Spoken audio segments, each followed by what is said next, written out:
Today, I'm building mechs based on different characters and animals from the Minecraft movie, so they can reach their fully upgraded potential and face off in a battle arena. The Woodland Mansion fighting ring is the first set in the lineup, and it comes with this Steve minifigure, which I want to use as a pilot for the first mech. I want to base the mech off the colors of his clothes, but I think I should give it a set of diamond armor like we see in the movie's final battle. Starting with the torso, I built a basic upper body structure for the cockpit, and I added on some ball joints to connect to the shoulders. I rounded out the mech's stomach with a couple of curved slopes and solidified the shoulders by adding some angled plates. I want to give the mech some giant squared off shoulder armor, so I started with some tiled off squares to get the size right, and I attached everything together with a front chest plate. I used some more bricks and plates to build an enclosure around the shoulder, leaving enough space for the arms to move around inside. Next, I capped them off with some tiles to make everything nice and smooth. I repeated the rest of the design on the other side and added some tiles to the back of the torso to finish things off. Next, I needed to build some arms, so I grabbed one of these fixed elbow joints and I added a wrist connection point with some other parts to allow me to connect the shoulder and add on some other details.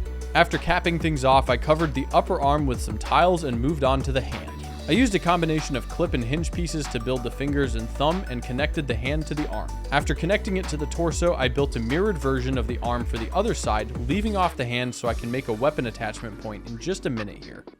For the hips, I went with a very simple design using ball joints and dark blue slopes to match the color of Steve's pants. I stuck with the same colors for the upper legs and built around some socket joints. I attached it to the hips and built the lower leg with some rounded tiles on the side of the knee joints and a curved front leading down to the ankle. Next, I built some brown shoes to match Steve's boots using a sideways building technique and some slopes to make the foot shape sort of like a wide leather shoe. After getting it attached to the right leg, I duplicated the design and connected the left leg to the mech, leaving one final step. I built a Steve mech last year and I really like the diamond sword that I gave him, so I rebuilt the design with a hand wrapped around the hilt of the sword. I attached the sword to the mech and this build is pretty much done. I really like how it turned out, but I realized I actually made a mistake. I totally forgot to build Steve's leg armor. This should be a pretty quick issue to fix though, so I'm gonna throw something together real fast.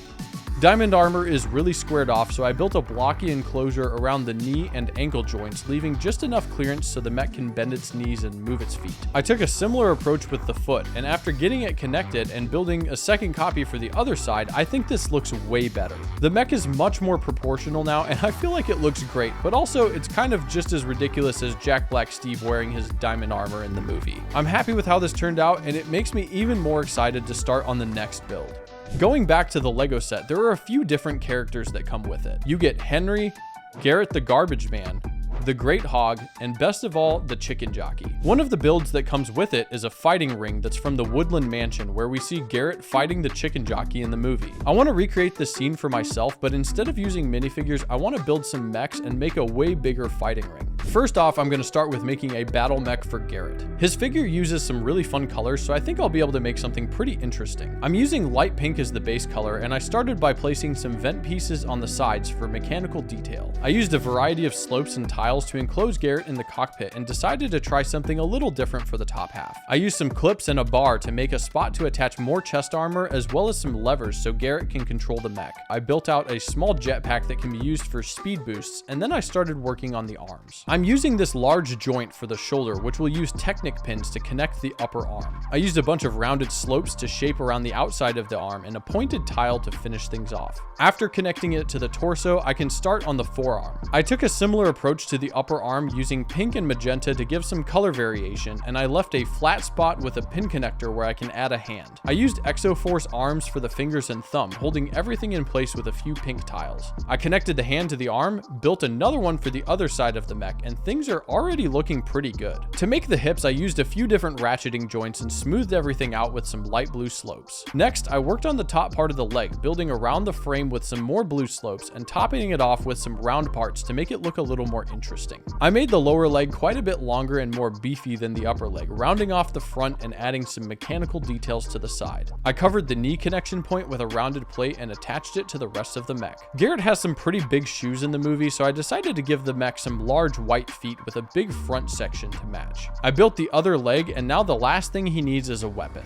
In the movie, Garrett makes buckchuckets, which is his brand new weapon, and I think they would be perfect for this mech if I could make them in a bigger size. I started with a basic frame, added a handle, and tiled off the front of the bucket. I connected some more plates and tiles to the bottom, and once it was finished, I built an identical bucket with some chains to complete the weapon. I think this mech looks great, and it represents the character pretty well. The buckchuckets make it a lot more fun, and it can hit some cool poses with the weapons as well, which makes it even better. Now that Garrett has a mech, he needs an enemy, so let's keep moving on to the next build.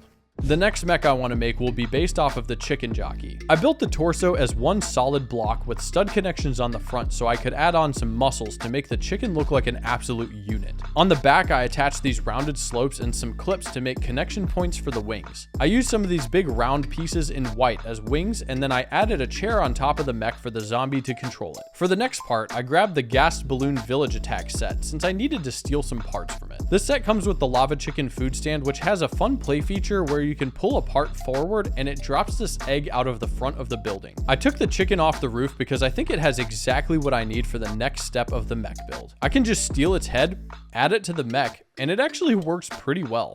Next, moving on to the arms, I decided to keep them pretty simple, going with a similar build to the Steve mech. I built some huge biceps on the front to add to the aesthetic, and I attached some bionicle fists for extra punching power. With both arms connected, it's time to give this chicken some legs. Yellow seems to make the most sense here, and of course, I need to keep the theme going with muscly upper legs and a heavily armored shin section, which will make this mech an even tougher opponent for Garrett. I built the feet with 3 toes to mimic the shape of a real chicken's foot, and after building a second leg and attaching it, this mech is finished. This looks pretty ridiculous, but I think it's really fun. It's quite posable, and I feel like it will match up well against Garrett's mech in the ring. Now that it's ready for battle, it's time to build the fighting arena. I want to take this build from the Lego set and upscale it so it can fit 2 mechs at the same time. I'm using a large gray base plate to set the scale for this build. The fighting ring will be in the middle of the build, and I want to put a bunch of spectators around the outside. I'll start by tiling everything off so I have a more clear layout, and then I can get to building the ring itself. I decided to use masonry bricks for the foundation, and I added some tiles to the floor to copy the pattern seen in the actual fighting ring in the movie. I used a bunch of these brown hose pieces to make a barrier around the outside of the ring, and after that, I just needed to make 3 more sections, add a set of stairs, and the build was basically done at this point. The last thing to incorporate is all of the illagers who are watching the fight take place. I ordered a bunch of them on Bricklink because these guys are surprisingly cheap, and it's kind of dope to see all of them lined up in a little army together. I positioned them around the outside edges of the arena, and now it's ready to be opened for action. I love how this turned out, and I think it carries through enough detail from the original battle ring to be obvious about what it's inspired by. I could probably be done here, but I still have one more build I want to do, so let's keep things moving.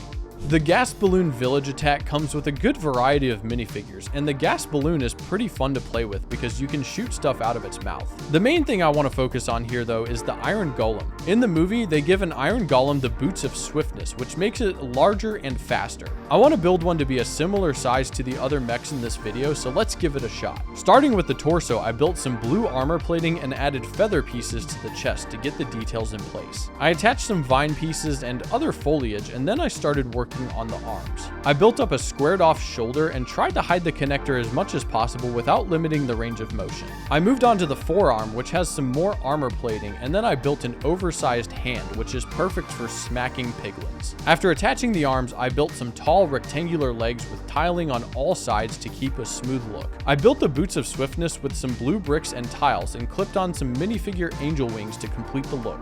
The head took a little bit of trial and error to figure out since I wanted to make sure I got the proportions right, but I was able to include all the right details, and I added a few more angel wings onto the helmet to finish things off. The final build looks pretty accurate, and I love how blocky it is while still having some decent posability. This is a little bigger than the rest of the mechs, and I think it was the most fun to build since I had to try and match up to the real thing as close as I could. Check out some of my other mech videos on the end screen now, and let me know which build is your favorite in the comment section down below.